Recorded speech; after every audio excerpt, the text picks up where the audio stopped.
È stato presentato stamattina a Cagliari il progetto Sardegna Museo a cielo aperto, promosso dall'Assessorato Regione del Turismo con la collaborazione di Unioncamere e l'organizzazione della Carlo Delfino Editore, che sarà presente a Turisma, il Salone Internazionale dell'Archeologia che si terrà a Firenze dal 21 al 23 febbraio. All'incontro sono intervenuti l'assessore regionale del turismo Gianni Chiesa, che ha annunciato anche l'organizzazione a Cagliari per fine maggio della Fiera dell'Archeologia Sarda, l'editore Carlo Delfino e Cristiano Enriu della Camera di Commercio di Cagliari.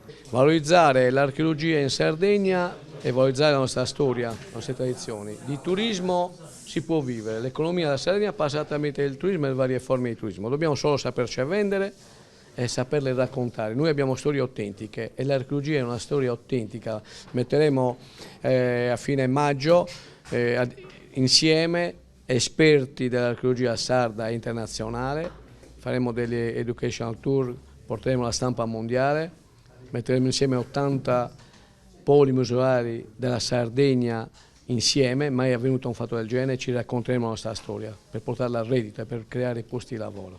Grazie a Firenze, dal 21 al 23 di questo mese, che ci dà questa grande opportunità, sono le due fiere, Paestum e Firenze, le fiere dell'archeologia più importanti a livello nazionale. Per la prima volta la Sardegna si presenta a una fiera dell'archeologia per raccontare la sua storia in modo istituzionale, è sempre stata fatta da privati. Noi dobbiamo prima di tutto far conoscere i poli museali che abbiamo in tutta la Sardegna, sono 80, in molti comuni piccoli non sono percepiti o conosciuti, però sappiate che prima vi hanno dato un dato, 1.400.000 presenze nei poli museali in Sardegna, non sono pochi che hanno pagato il biglietto, non basta.